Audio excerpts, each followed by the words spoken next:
What's up guys, Gorm here, and today I'm going to be showing you my pure StamDK build. And I'm a new ESO player, so I like to make beginner guides that are easy to understand for other new players. I won't be using any advanced terminology or anything, and I focus on roleplay builds, not meta builds, just things that help you understand the mechanics and builds that I like that are based on the character, not what's going to do the max output or anything like that. So why did I make this character? I made this character because I wanted to have a simple character that was good for solo PvE content, and I focused on a two-handed weapon as my primary and a destruction staff as my secondary, and I'm using medium armor just because it's more of a DPS vibe, while I still give it certain skills to benefit the lack of a tank or anything like that. So if I get an option between something that adds damage or adds shield, I'll pick something that adds shield because my damage comes from my actual moves. So rotation in this build focuses on doing poison damage and damage over time like most DKs, and that consists of using Noxious Breath twice, Venomous Claw once, and then Molten Whip, which is a spammable technically, as my execution because it gets the power up from using other Ardent Flame abilities. So if I have to build it up with 3 other attacks, I might as well use it as an execute in my perspective. So again, just to run it down one more time, for my first solo StamDK personal choice, I don't really look things up, I just build what I build. We have Noxious Breath, adds poison damage over 24 seconds, but does 4,000 initial, 12,000 over time after that.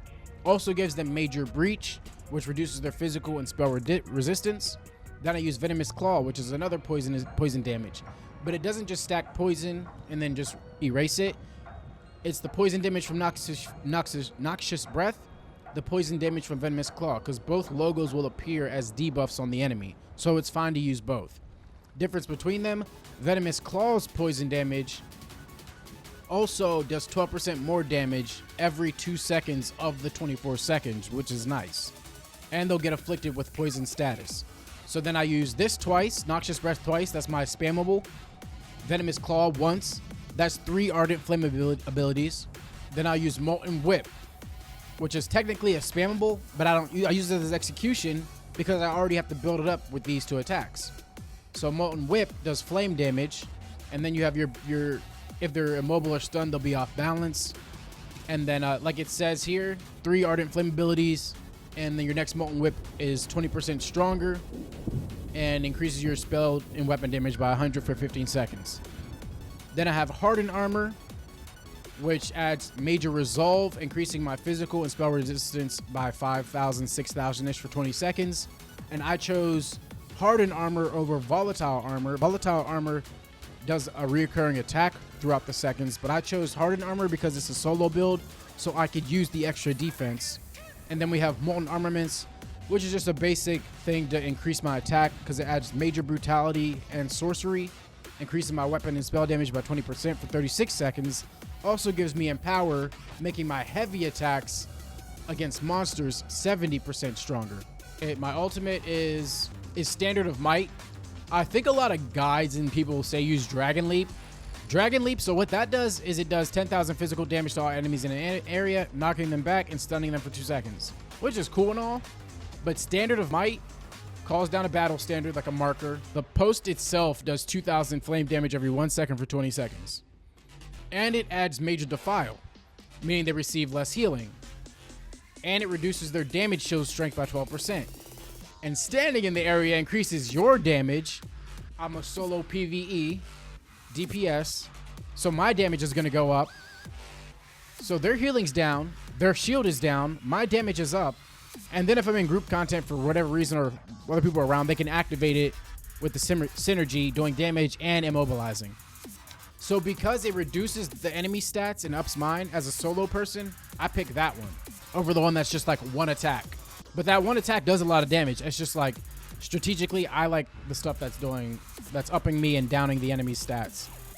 I know it's a lot of information for newer players, but once you understand what those things mean, you'll understand it's good to have as many buffs as you can. And then so when it comes to things like majors, like Major Resolve, right?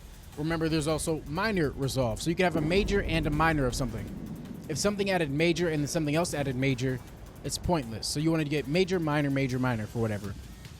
Then for my secondary, I'm still building out this portion of the character, this solo PvE. But I decided I wanted to do magic staff for my secondary, right?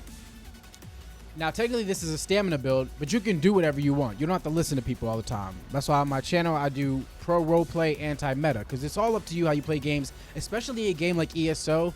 It's relatively easy to get away with any build, pretty much, and a lot of things are hybrid nowadays. I haven't put too much into my magicka. I still mainly do stamina, because that's my main damage, but technically, I should put stats into magicka, but I don't use it that much. It's not necessary. So, but my idea for my second weapon being my magic staff is that most of these moves are going to be buffs, healing, or area attacks. So I have Blockade of Storms, which just I preemptively put that down. That way, whatever's going on, they're stuck in that area. They're taking damage from whatever staff I have. Then I have Inferno, which launches fireballs on its own and also gives me Major Prophecy and Savagery. What that does is increase my weapon and spell critical. Nice. Then I have Evasion because I use medium armor. This reduces my damage that I take in from area attacks that the enemy might be using. Nice.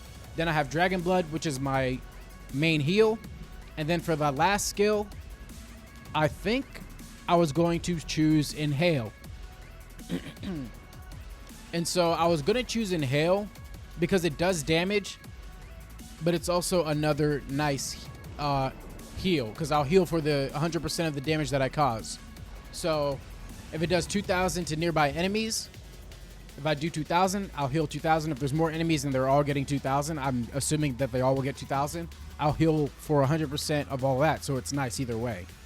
So just some minor little heals. We'll see how they play out when I get to some serious content or whatever, but that's my idea for this build, pretty much. And then if you want to see my skill mapping, you know, I maxed out all my passives for Ardent Flame, Draconic Power, maxing out some of that just because I'm using the Hardened Armor and stuff.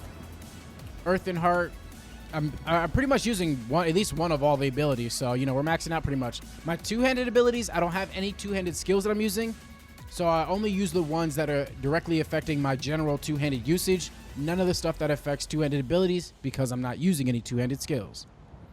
Destruction staff stuff, we're only using one destruction spell, so we don't have to do too much there. And again, I'm using medium armor, everything except for the sneak stuff because I'm not going to waste skill points at the time. But yeah, that's pretty much what I'm going for. I'm going to red guard, area attack, hit him with the lightning, up my critical, increase my area attack defense, Noxious Breath, add the extra poison, boom, execute. Do a couple of light attacks up to get ultimate, do some heavy to get back some stamina. Then I hit it with another Noxious Breath, maybe another whip because Venomous Claw lasts for a while. And then, you know, I'd end him. You know, the goal being that it'd probably be a harder enemy, but...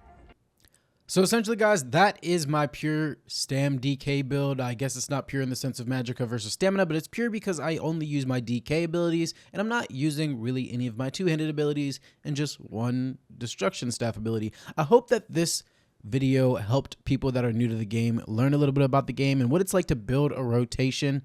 And I hope it taught you a little bit about major and minor attributes. I'll plan on doing a video that's explaining that fully in a very simpler way that'll be probably under 5 minutes. But feel free to comment below any difficulties or anything you like or hate about the build or any difficulties you have making your own build or anything that you don't quite understand about ESO. 2025 is the year of ESO guides, whether it's dungeons, trials, or any PvE content until we reach the end of the year and I might start getting into PvP. Maybe I'll get there beforehand. I tried it, but I don't think it's for me at this time. But please do consider subscribing because I want to do a lot of ESO guides and helping beginners get where they need to be in the game because it's a super fun game. It's a fantastic MMO. Even if you're just a fan of Skyrim, you can play this game as a singular player and have fun. And it doesn't have to be complicated. We haven't gotten into sets or anything like that, which I left out of this video because I'm still learning about them myself. Things are simple, but, you know, it takes time to make videos. And again, it's all beginner content, beginner-friendly explanations, and I hope to see you around. Much love as always. Be safe out there.